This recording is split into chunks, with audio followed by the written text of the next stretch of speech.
Hello guys, this your दोस्त and host Vishal sir. स्वागत है आप सभी का हमारे इंडिया के नंबर 1 स्टडी यूट्यूब चैनल पर, जो कि डेडिकेटेड है टू ऑल मैकेनिकल इंजीनियर्स, जिसका नाम है मैकेनिकल 101। तो कैसे हैं आप सभी लोग? I hope all of you are good and doing well. आप सभी प्रिपरेशन बहुत अच्छे से चल रही होगी। So this is the next session, जिसमें हम क्या करने वाले हैं, हमारे सेट के रिमेनिंग क्वेश्चन को सॉल्व करने वाले हैं। तो गाइस चलिए फटाफट सभी लोग हमारे सेशन से जुड़ जाइए और ये जो सेशन का लिंक है अपने सभी फ्रेंड लोगों के साथ शेयर कर दीजिए और ज़्यादा से ज़्यादा सेशन को लाइक कीजिए, ताकि ऐसे सेशन में आपके लिए मैक्सिमम लाने की कोशिश करूँ। चलिए गाइस सेशन की शुरुआत करते हैं and this is my introduction. अगर आप मेरे साथ जुड़कर अनअकैडमी पर प्रिपरेशन करना चाहते हैं, you can use this referral code Vishal 11, जिससे कि आपको अनअकैडमी पर 10% इंस्टेंट डिस्काउंट मिल जाया करेगा। और इसी के साथ आप क्या कर सकते हैं, अनअकैडमी लर्निंग ऐप भी डाउनलोड कर सकते हैं, जहां पर आपको मेरी सभी स्पेशल क्लासेस मिल जाया करेगी। और इन स्पेशल क्लासेस को देखने के लिए आपके पास जो गोल होना चाहिए वो होना चाहिए SSC JEE and state examination. उसके बाद आप किसी भी गोल में अगर प्रिपरेशन कर रहे हो और मेरी स्पेशल क्लास का नोटिफिकेशन प्राप्त करना चाहते हो, सर्च आइकन पर विशाल शर्मा टाइप कीजिएगा और मेरी ये जो प्रोफाइल है इसको फॉलो कर लीजिएगा। और जैसे ही आप मेरी ये प्रोफाइल अनअकैडमी पर फॉलो करते हैं, you will get all the notification of my special classes. तो आपको परेशान होने की जरूरत बिल्कुल नहीं रहेगी। क्लास शुरू होने से आधा घंटा पहले लगभग आपको क्या होगा, नोटिफिकेशन मिल जाया करेगा। तो और इसी के साथ साथ जो हमारी स्पेशल क्लासेस होती है, अपकमिंग जो स्पेशल क्लासेस हैं, ऑन गोइंग जो स्पेशल क्लासेस हैं, या फिर जो पहले से स्पेशल क्लासेस हो चुकी है, वो सारी स्पेशल क्लासेस आप वहाँ पर देख सकते हैं। और स्पेशल क्लासेस में मैंने ढेर सारा कंटेंट आपको ऑलरेडी प्रोवाइड कर दिया है। स्पेशल क्लासेस में मैंने आपको बहुत सारे सब्जेक्ट भी पढ़ा दिए हैं। स्पेशल क्लासेस में हमने थर्मोडायनेमिक से इंजीनियरिंग सर्विसेज एग्जामिनेशन के क्वेश्चन भी कंप्लीट कर लिए हैं। अभी आरएसी के इंजीनियरिंग सर्विसेज एग्जामिनेशन के क्वेश्चन चल रहे थे, वो भी कंप्लीट हो गए होंगे। और इसी के साथ अगर हम बात करते हैं आने वाले समय में, आपके सारे इंजीनियरिंग सर्विसेज एग्जामिनेशन के क्वेश्चन आपको स्पेशल क्लासेस में मिल जाएंगे। आप वहाँ पे जाइए, उस स्पेशल क्लास को देखिए, सॉल्यूशन देखिए, और आप उन क्वेश्चन को डाउनलोड भी कर सकते हैं आफ्टर कंप्लीटिंग योर क्लास और बिफोर कंप्लीटिंग द क्लास, ताकि आप क्वेश्चन को अच्छे से देख सकें और सॉल्यूशन भी देख सकें। Which means PDF is also available with annotation and without annotation. इसी के साथ अगर आप पहली बार अनअकैडमी लर्निंग ऐप डाउनलोड कर रहे हैं, तो हो सकता है आपसे कोई इन्विटेशन कोड पूछा जाए। तो पहली बार इन्विटेशन कोड यूज करने के लिए आपको लेना पड़ता है विशाल 11 इन्विटेशन कोड, एंड इसको यूज करके आपके जितने भी फ्री प्लान है ऑल विल बी अनलॉक, सारे के सारे आपके अनलॉक हो जाएंगे। ठीक है, चलिए।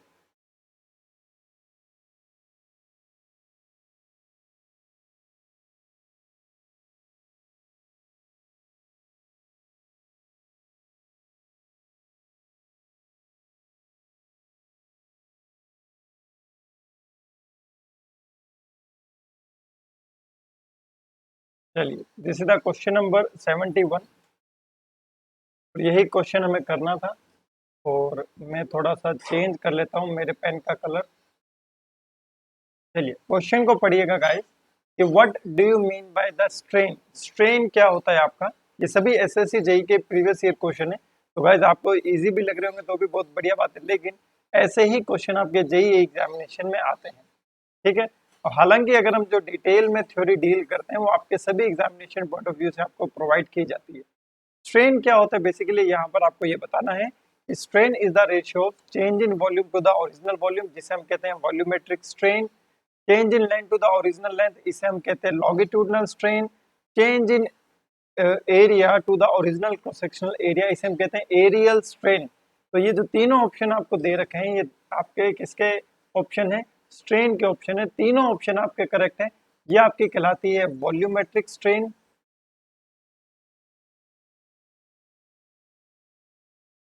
क्या कहलाती है ये कहलाती है वॉल्यूमेट्रिक स्ट्रेन। और ये आपकी कहलाती है change in length to the original length, ये आपकी कहलाएगी लॉन्गिट्यूडिनल स्ट्रेन।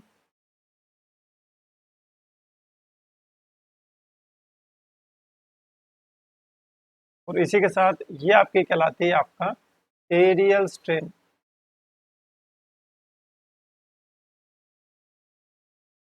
एरियल स्ट्रेन, ठीक है। Option D is the right answer. 72 का बताइए कि यंग्स मॉडुलस की यूनिट क्या होती है? यंग्स मॉडुलस की यूनिट क्या होती है, ये आपको बताना है। आराम से क्वेश्चन पढ़िए, वीडियो को पॉज कीजिए, या फिर अगर आप अनरिकॉर्डेड वर्जन या फिर प्रीमियर वर्जन में देख रहे हैं, लाइव वर्जन में देख रहे हैं, तो आप चैट सेक्शन में भी इसका आंसर दे सकते हैं।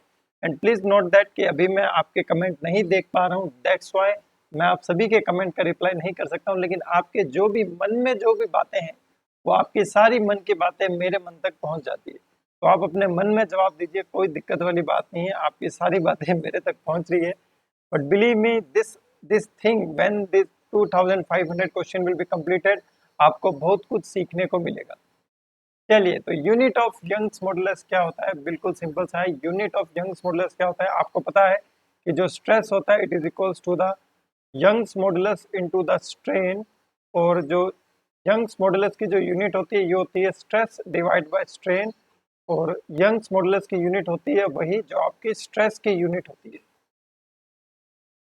जैसे न्यूटन पर मीटर स्क्वायर। अगर आपकी स्ट्रेस की यूनिट न्यूटन पर मीटर स्क्वायर में होगी तो आपकी यंग्स मॉडुलस की भी यूनिट न्यूटन पर मीटर स्क्वायर में होगी, लेकिन नहीं है, यहाँ कहीं भी न्यूटन पर मीटर स्क्वायर नहीं है। लेकिन अगर आप स्ट्रेस को वेट डिवाइड बाय एरिया या फिर लोड डिवाइड बाय एरिया से रिप्रेजेंट करते हैं, अगर आप फोर्स को केजी में रिप्रेजेंट करते हैं तो भी कोई दिक्कत नहीं है, आप केजी पर मीटर स्क्वायर या फिर सेंटीमीटर स्क्वायर में रिप्रेजेंट कर सकते हैं। तो अगर आप केजी पर सेंटीमीटर स्क्वायर में रिप्रेजेंट करेंगे तो इसकी भी unit KG per centimetre square ही होगी। Option D is the right answer. चलिए 73 का आंसर बताइए। The material having the same elastic properties in all direction are called as. वह मटेरियल जिसकी सभी डायरेक्शन में सेम प्रॉपर्टीज होती है, ऐसा मटेरियल क्या कहलाता है? आपको ये बताना है। बिल्कुल सिंपल सा है, ऐसा मटेरियल क्या कहलाता है?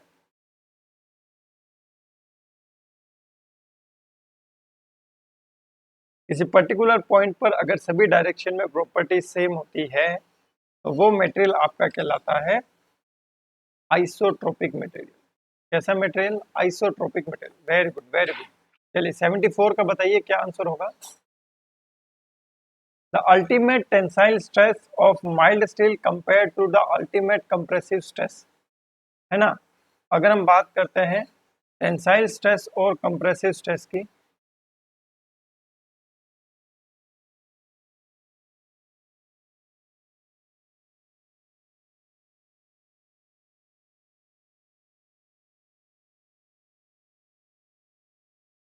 टेंसाइल स्ट्रेस और कंप्रेसिव स्ट्रेस की, तो टेंसाइल स्ट्रेस में और कंप्रेसिव स्ट्रेस में भी किसका एग्जांपल हम ले रहे हैं? माइल्ड स्टील का ले रहे हैं। क्या लिख दिया? माइल्ड स्टील का एग्जांपल हम ले रहे हैं। तो अगर मैं माइल्ड स्टील का एग्जांपल लूंगा तो माइल्ड स्टील आपका डक्टाइल मटेरियल है, तो डक्टाइल मटेरियल टेंशन में स्ट्रॉन्ग होता है, डक्टाइल मटेरियल टेंशन में स्ट्रॉन्ग होता है। तो tensile ultimate tensile stress will be more as compare to the ultimate compressive stress. तो option B is the right answer. चलिए 75 का बताइए क्या होगा। The Young's modulus of a wire is defined as the stress which will increase the length of the wire as compare to its original length. तो Young's modulus क्या होता है आपका? Stress divide by strain. जब strain की value 1 होगी तो आपका यंग्स मॉडुलस किसके इक्वल हो जाएगा? स्ट्रेस के इक्वल हो जाएगा। किसके इक्वल? स्ट्रेस के इक्वल।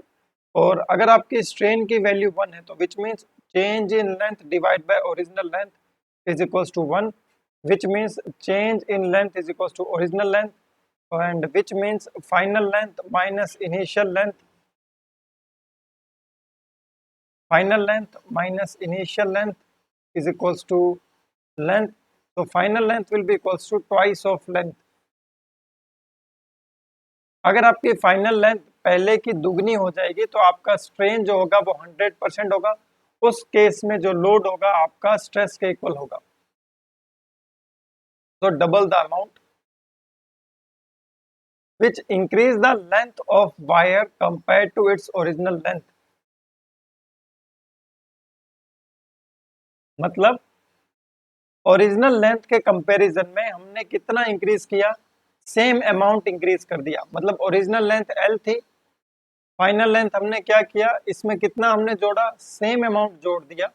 आंसर हो जाएगा option B, double the initial length. 100% आपका क्या हुआ है? इंक्रीमेंट हुआ है। 76 देखिएगा। अल्टीमेट टेंसाइल स्ट्रेस आपसे पूछी जा रही है, तो यहाँ पर आपको मैक्सिमम लोड मिल जाएगा।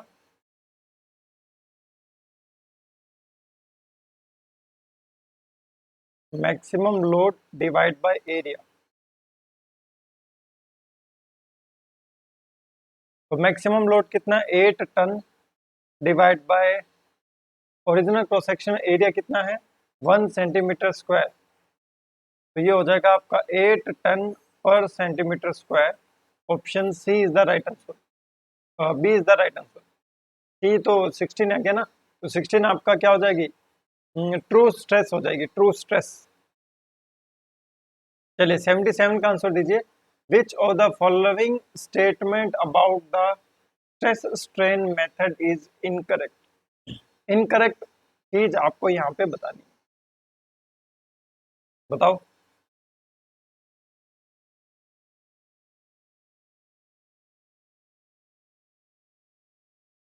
Very good very good. तो पहला ही बोल रहा है कि स्ट्रेस स्ट्रेन मेथड तो एग्जिस्ट ही नहीं करता, और अगर स्ट्रेस स्ट्रेन मेथड एग्जिस्ट नहीं करता तो स्ट्रेस स्ट्रेन डायग्राम कहाँ से बनाते हो। तो पहला ही स्टेटमेंट इनकरेक्ट है ना। तो पहला ही स्टेटमेंट क्या है, इनकरेक्ट है, जो कि हमारा करेक्ट आंसर है। फॉल्स स्टेटमेंट बताना था। चलिए 78 का बताइए, सबसे ज्यादा इलास्टिक कौन सा है, बहुत बार पूछा जाता है। इलास्टिक मटेरियल वो होता है जिसका यंग्स मॉडुलस ज्यादा होता है। इलास्टिक मटेरियल वो होता है जिसका यंग्स मॉडुलस बहुत ज्यादा होता है, मतलब जिसमें रेजिस्टेंस बहुत ज्यादा होता है। और अगर यंग्स मॉडुलस ज्यादा होगा तो material will regain its original shape very quickly. Material अपनी ओरिजिनल शेप को बहुत जल्दी ही ग्रहण कर लेता है। बिल्कुल बिल्कुल, very good. Option D is the right answer. जो आपका स्टील होता है वो आपका ज्यादा इलास्टिक होता है। चलिए 79 का बताइएगा।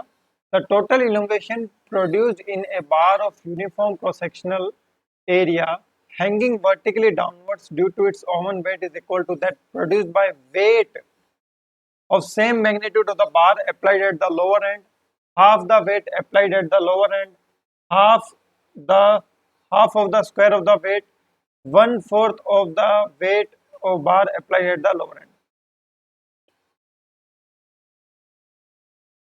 WL/2 ही सेम मैग्नीट्यूड का लोअर एंड पे लगाओगे तो नहीं होगा। Half the weight of the bar applied at the lower and, option हो जाएगा आपका बी।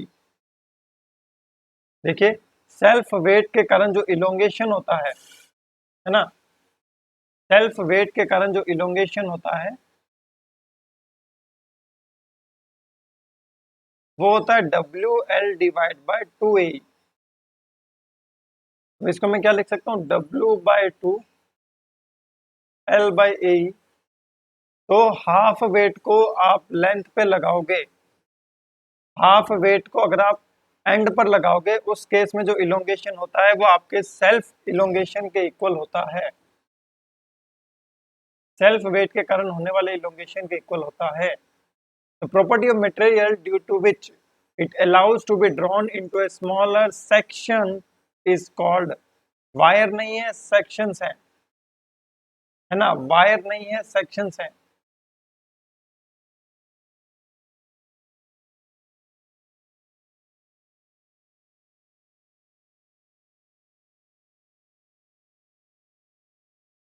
स्मॉलर सेक्शन, सेक्शन हमने बहुत छोटा कर दिया। ड्रॉन, ड्रॉन मतलब ड्राइंग, ड्रॉन मतलब ड्राइंग, ड्राइंग मतलब खींचना। अरे भैया इसमें वायर नहीं लिखा, लेकिन वर्ड लिख रखा है ड्रॉन। ड्रॉन मतलब ड्राइंग, ड्राइंग एक ऑपरेशन होता है, आपको प्रोडक्शन इंजीनियरिंग में मालूम हो, तो उस ऑपरेशन का नाम होता है वायर ड्राइंग। वायर ड्राइंग, तो वायर ड्राइंग डक्टिलिटी इनडायरेक्टली पूछा है। चलिए 81, joggled welded joints are used where longitudinal shear are present, where severe loading is encountered, and the upper surface of the both pieces must be in the same plane. To joint two pieces of the metal in the same manner as riveted metals, there is nothing called jogged welded joints। ऐसा कुछ भी नहीं है, जोग welded नाम का कोई चीज होता है? बताइए गाइस। 20 क्वेश्चन हो रहे और ये भी 100 का सेट आपका कंप्लीट हो जाएगा।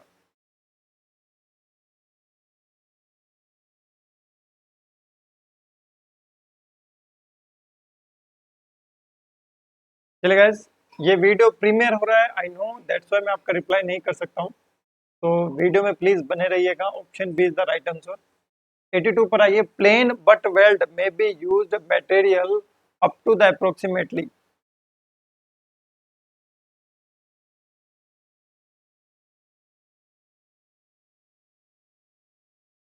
बताइए गाइस।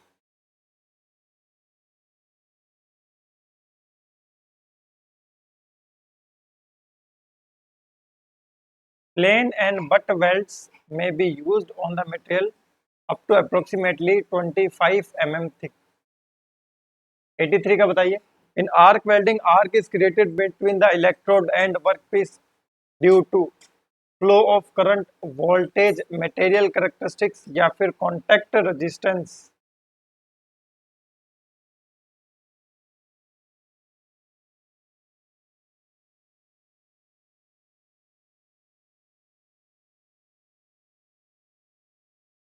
इलेक्ट्रॉन और आपके पॉजिटिव आयंस के टकराने के कारण ही आर्क प्रोड्यूस होती है।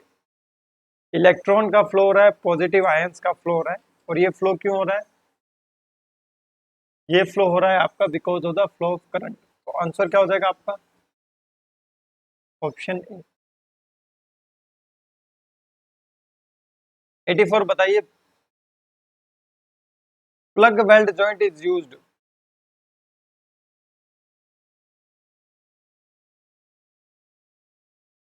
प्लग प्लग प्लग तो समझते ही हो, बताओ।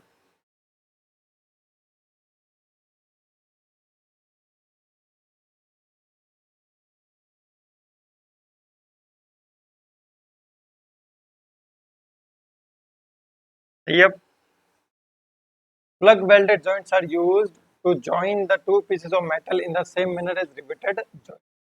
85 का बताइए। The type of riveted joint as shown in the figure. दो प्लेट है, उसके ऊपर एक प्लेट लगा दी।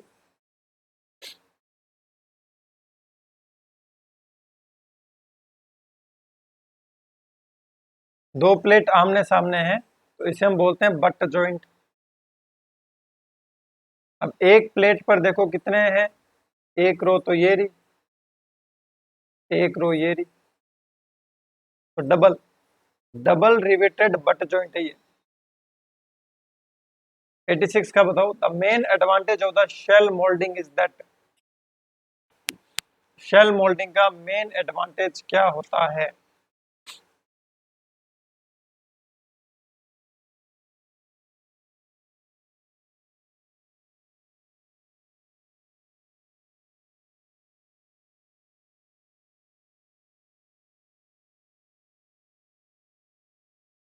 शेल मोल्डिंग का मेन एडवांटेज क्या होता है?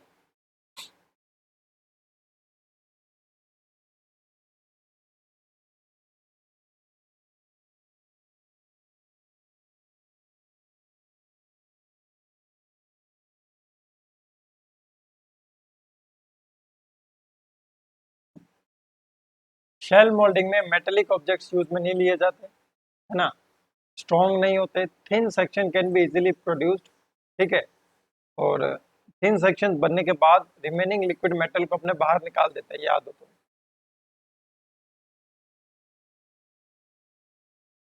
Strength and permeability of third sand are related to.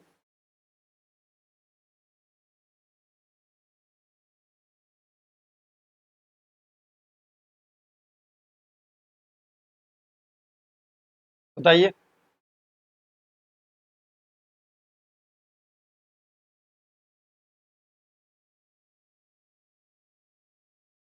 Strength and permeability of third sand are related to, किस चीज से ये आपके रिलेटेड है?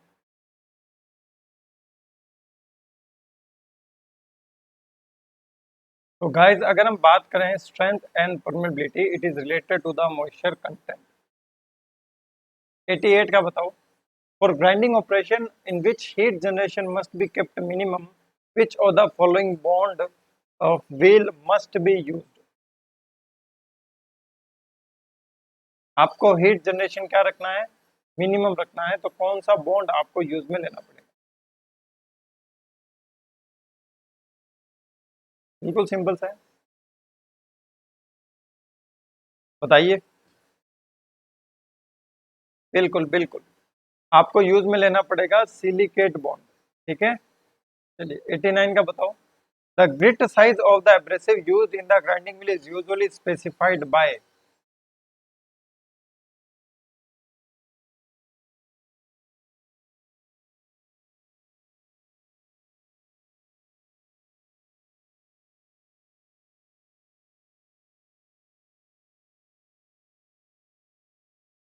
Grit size are usually specified by mesh number, छलनी होती है ना उसके हिसाब से।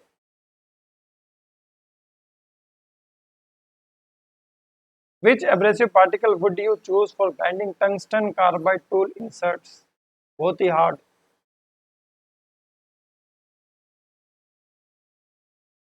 टंगस्टन कार्बाइड टूल के इंसर्ट जो होती है उनको ग्राइंड करने के लिए कौन सा यूज में लोगे।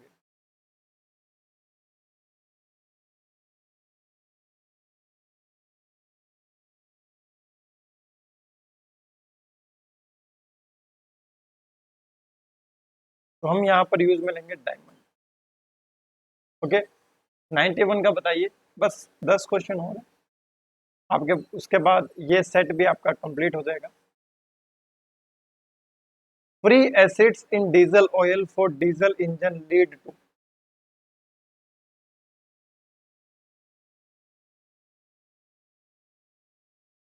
जो फ्री एसिड्स होते हैं वो आपके डीजल इंजन को भी खराब करते हैं और आपके जो स्टोरेज टैंक होता है उसको भी खराब कर देते हैं। 92 का बताइए। Secondary forces in the reciprocating mass on engine frame are. Secondary unbalance force.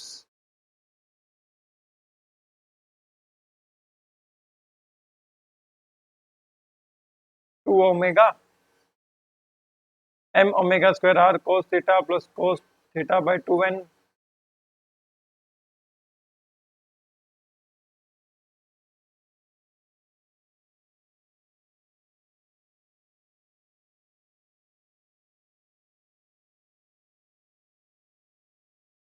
तो फ्रीक्वेंसी क्या होती है उसकी, ट्वाइस।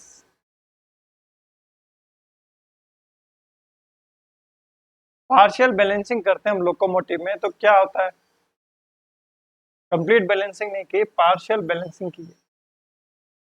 तो क्या क्या इफेक्ट आपको वहां पे देखने को मिलेंगे।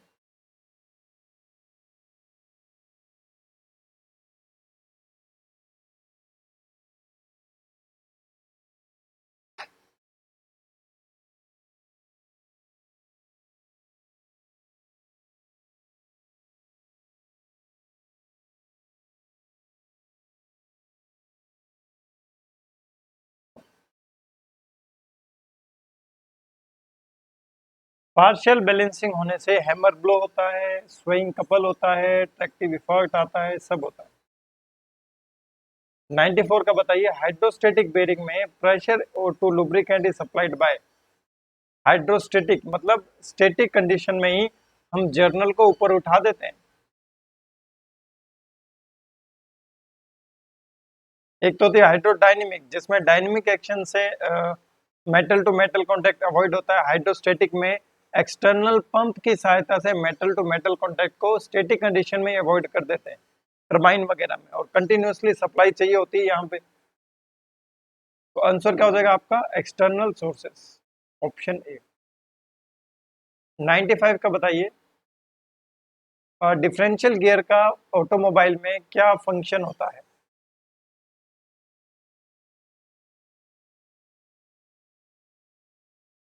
ऑटोमोबाइल में डिफरेंशियल गियर का फंक्शन बताओ, सिंपल सा है बिल्कुल।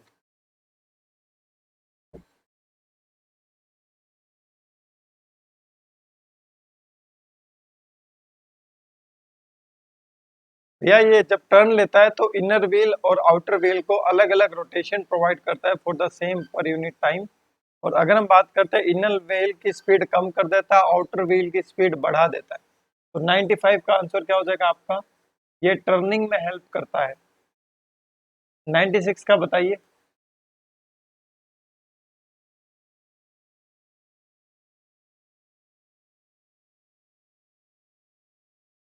Tension in the cord would be equal to,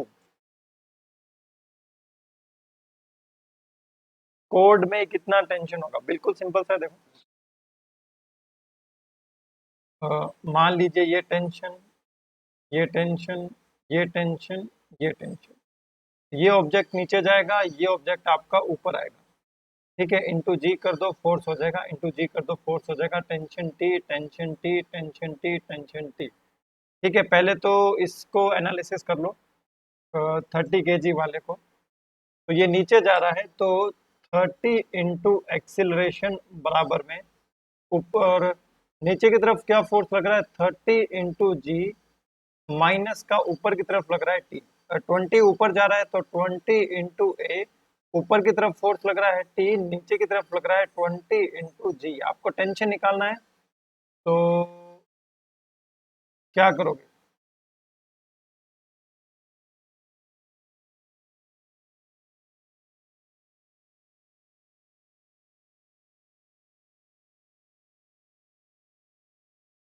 नीचे वाली इक्वेशन को 1.5 से मल्टीप्लाई कर दो तो ये हो जाएगा 30 इंटू ए, 20 इंटू 1.5 माइनस का 30 इंटू जी प्लस का 1.5 टी। और ऊपर वाली इक्वेशन चल रही है 30 ए बराबर में 30 जी माइनस का टी।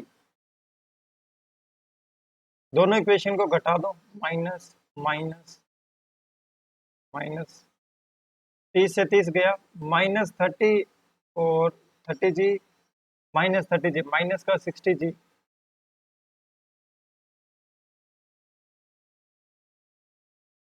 जी और प्लस 1.5 प्लस 1 2.5।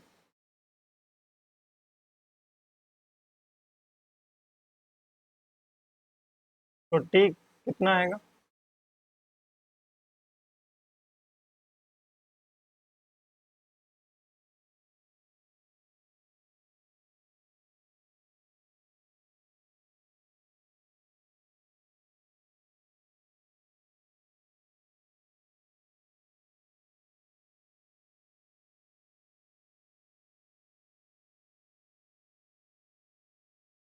ऑप्शन डी हो जाएगा वैसे देखा जाए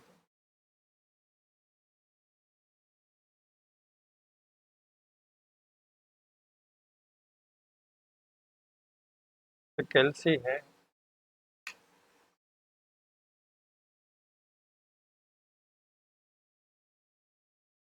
बनेगा नहीं। ठीक है, चलिए 97 का बताओ। Isothermal compression is the most efficient one, but it is not practically, ये प्रैक्टिकली यूज में नहीं लिया जा सकता। बताओ अब क्यों, क्यों यूज में नहीं ले सकते?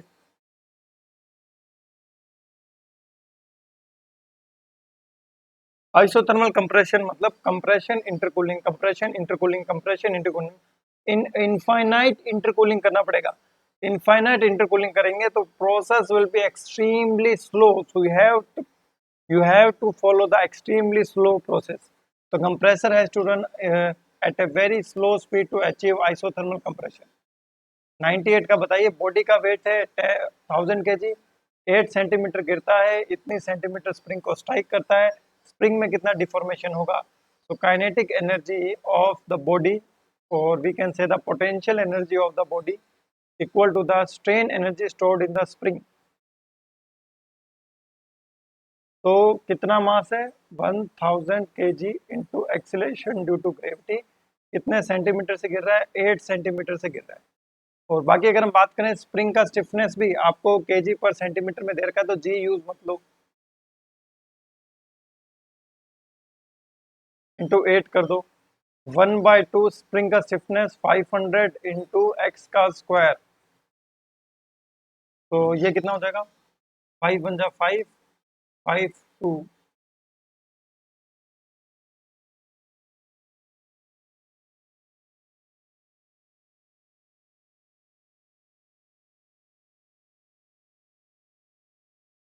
क्योंकि जी से जी तो कट जाएगा,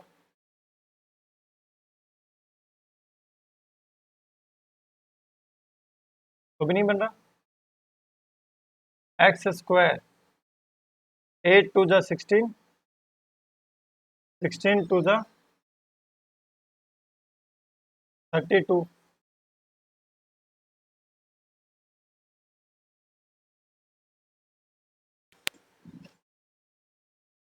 एक बॉडी वेट जिसका 1000 kg है 8 सेंटीमीटर वाली स्प्रिंग पर गिरता है,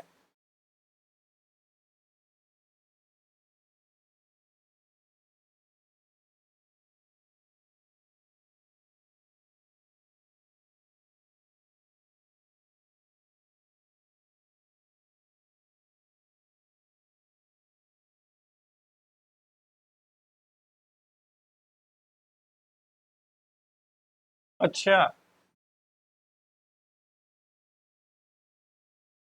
आपका मास कितना करेगा, 8 प्लस एक्स गिरेगा ना,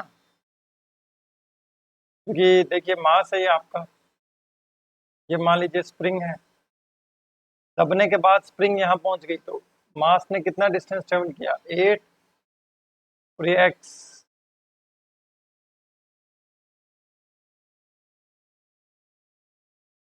तो 2 2 जा 4, 4 8 जा 32,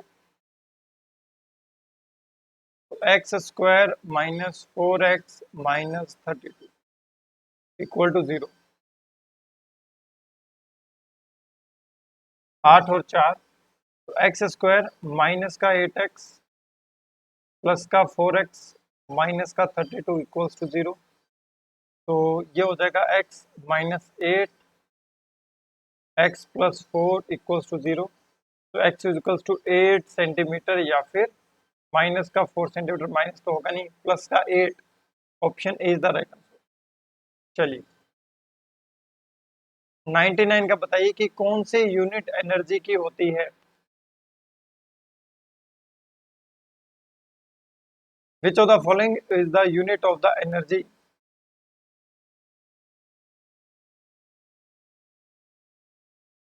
बढ़िया है, सिंपल सा,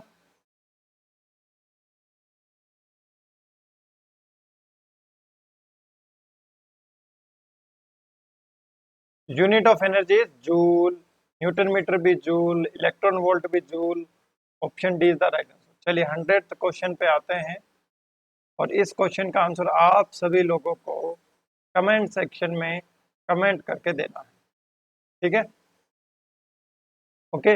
when body slide down inclined plane, acceleration of the body, acceleration of the body is given by, कितना एक्सीलरेशन होगा ये आपको बताना है, ठीक है, सभी लोग कमेंट सेक्शन में कमेंट करके बताइएगा। और ये है आपका रिपोर्ट एंड विन नाम का इनिशिएटिव जो कि अनअकैडमी चलाता है, जिसमें अपॉर्चुनिटी होती है सभी लर्नर्स के पास to report any inappropriate content if you found in the video which is not relevant to your examination and be the first one to report a particular issue to claim your prize. Report any inappropriate content using the form given in the description below. और ये Unacademy से जुड़ने के कुछ benefits है जो कि आपको यहाँ देखने को मिल सकते हैं, live classes, crash course, weekly test, doubt solving session, Hindi English में content and rank improvement batch. तो भैया 4th क्लास जो होती है अनअकैडमी में वो एक्सक्लूसिवली डेडिकेटेड होती है डाउट क्लियरिंग सेशन, तो आपके डाउट का भी काफ़ी ख्याल रखा जाता है।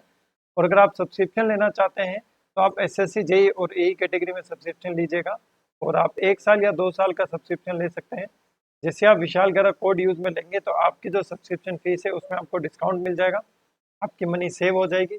और जो बच्चे लोग ईएमआई से फी पे करना चाहे वो ईएमआई से भी फी को पे कर सकते हैं। And follow me on the Unacademy, मुझे अनअकैडमी पर फॉलो करके रखिएगा ताकि आपको सारी क्लासेस का नोटिफिकेशन टाइम टू टाइम मिल जाए। अब इसी के साथ मैं आप सभी लोगों से अलविदा चाहता हूँ। Thank you for watching this session, giving so much precious time, love and support. See you in the next session at the same time 10 p.m. on your YouTube channel Mechanical 101. और गाइस और comment section में जरूर comment करके बताइएगा कि session आपको कैसा लगा। Bye, take care, love you all, घर पे रहे, सुरक्षित रहिए। जय हिंद, जय भारत।